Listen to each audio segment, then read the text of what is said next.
This is it, the Skoda Slavia in its full glory, and it feels nice to be at an unveil of a sedan for a change. Now the Slavia, it does look gorgeous, doesn't it? A lot of design elements that are very admirable. We'll get to those in a bit. But the Honda City, the Hyundai Verna and the Maruti Suzuki Ciaz, you definitely need to take notice of this sedan.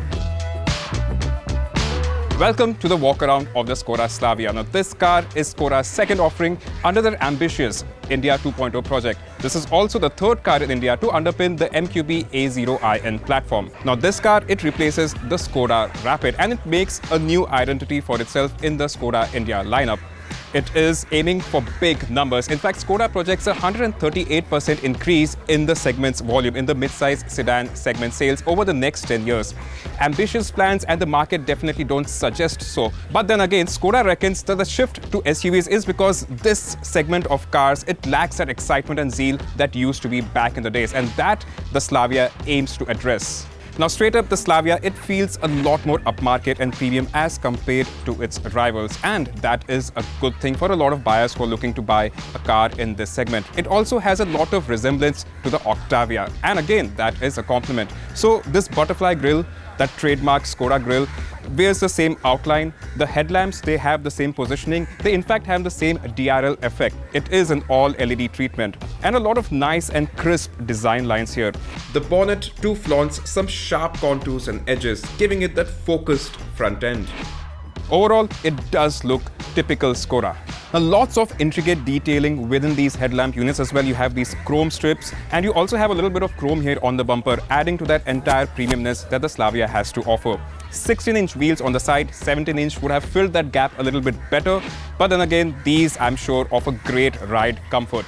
And in typical Skoda fashion, you have strong and prominent lines that run across the length of the car. In fact, this car has grown in dimensions as compared to the previous Rapid. So 128 millimeters, that is what it has gained in terms of the length, 53 millimeters in terms of the width, and 21 millimeters in terms of the height. Now, those are significant increases in dimensions. And this Slavia, if you remember the first-gen Octavia, this is bigger than that. So it is a big car. I also like how Skoda has judiciously used chrome on the side. So there's some around the window line, on the door handles, and on the Skoda badging on this fender. The prominent creases, crisp, tight design lines, and consistent panel gaps. It is built the way we love our German sedans, and that is despite the heavy localization that the Slavia gets.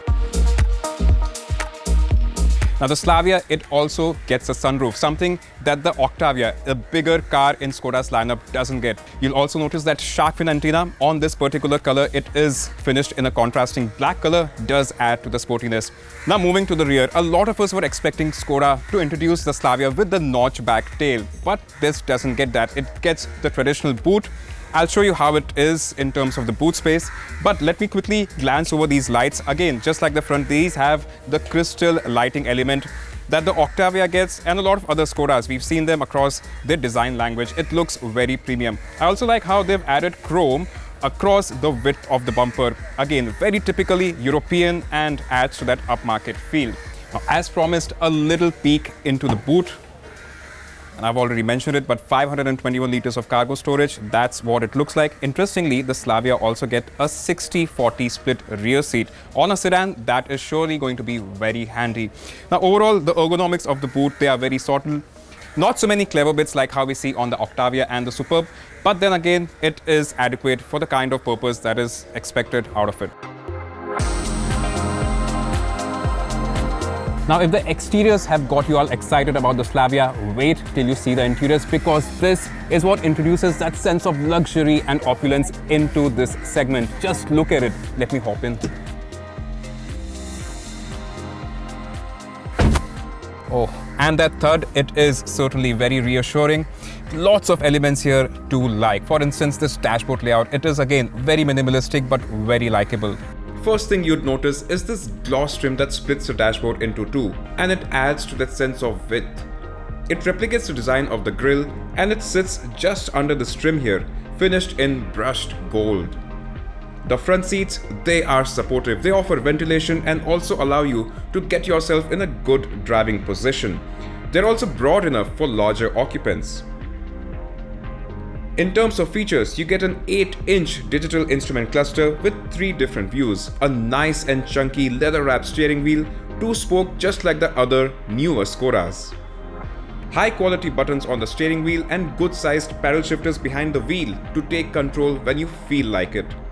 Comfort features are plenty. You have this 10-inch infotainment system with Apple CarPlay and Android Auto, 6-speaker Skoda sound system, wireless charging, auto climate control, auto headlamps, auto dimming rear view mirrors.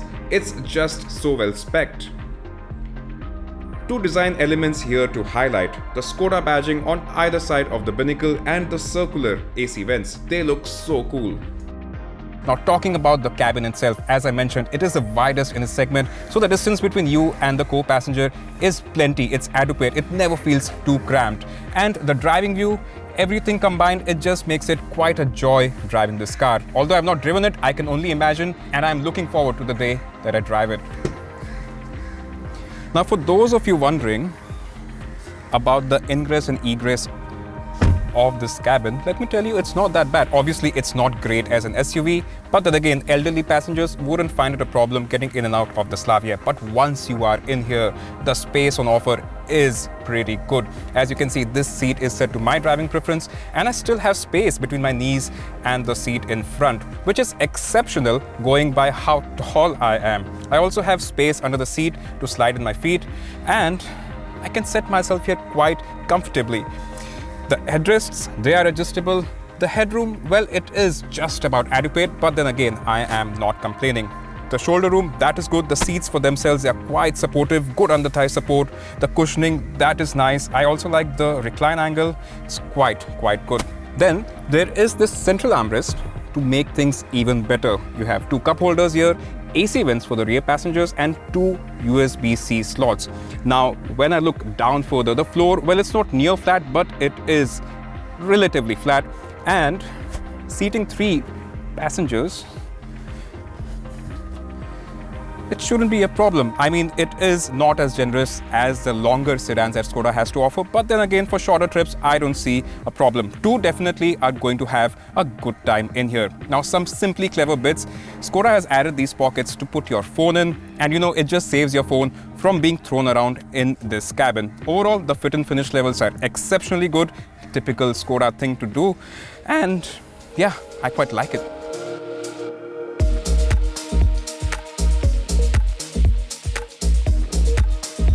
Now, those were our first impressions of being around the Skoda Slavia, and as I've mentioned it before, it does look like a very promising product. Now, I've not talked about the powertrain options because Sirish has already done a video. If you want to watch that, you can do so by clicking the link that's right up here. Now, I'll still quickly glimpse over the powertrain options. The Slavia gets a 1.5-litre 4-cylinder TSI engine and a 1-litre 3-cylinder engine. The 1.5 comes with a 6-speed manual and a 7-speed DSG, and the 1-litre comes with a 6-speed manual and a 6-speed torque converter, all of which have been very impressive when Sirish drove it a few weeks back.